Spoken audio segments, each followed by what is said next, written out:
think uh, you forgot the. Are you uh, are you watching right now? You have mentioned a while ago.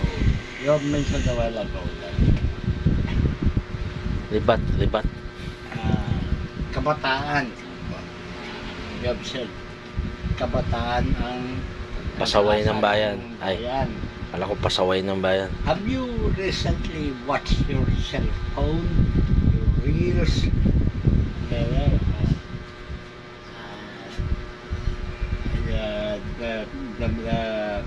The reels that they are almost naked,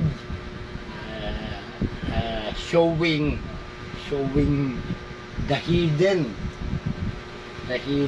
parts of their bodies. That what you want to emphasize, that the youth are the hope of our nation. Recently, it's almost not there anymore. That's why, Mr. De Guzman, you have to know the real fact of choosing a leader that who will discipline the nation regardless of what the worst. I expect the worst, but that would discipline the whole community, the whole nation, not only by saying words of wisdom, no, but what we need right now is a leader of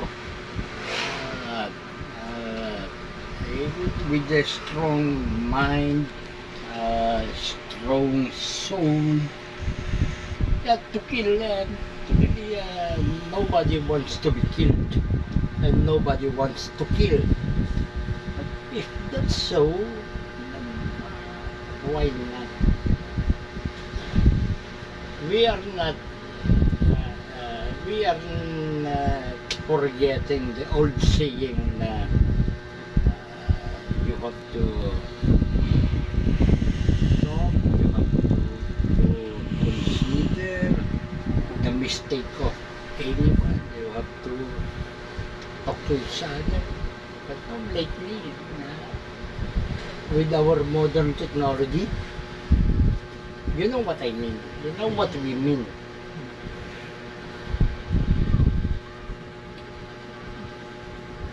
Mismong ba, can I talk to Tagalog? Permitted. Yung isang bata nga, di ba? Yung maliit na bata, nagtitiktok halos luwa na yung kaluluwa. Tapos sasabihin mo, they are kabataan, pag-asa ng bayan. No. Those were the sayings before. As we now encounter the modern technology,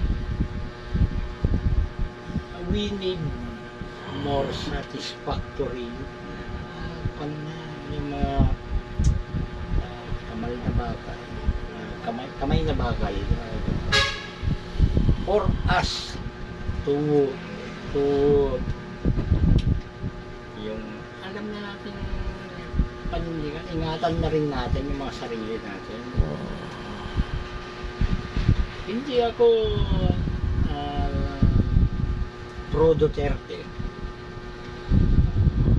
hindi ako pro Leni Robredo, pero kailangan naman natin talaga ng leader na hindi lang sa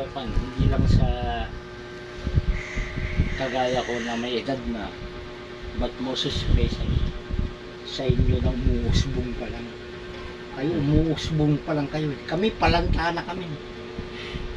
Alam mo yung sa isang halaman, dumating na kami sa kwan eh, naranasan na namin yung pag-usbong eh.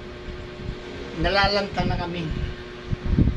Eh hanggang ngayon, palanta na kami, ganun pa rin yung ganun pa rin yung binubugbog sa amin na abono. Same. Yung abono na nilalagay sa amin hanggang sa tumubo kami at umusbong. Same hanggang sa fertilizer. paglanta, yun pa rin yung binibigay sa amin. Same fertilizer. Yung fertilizer, yung abono. Kaya ngayon kayo na rin yung umusbong. You have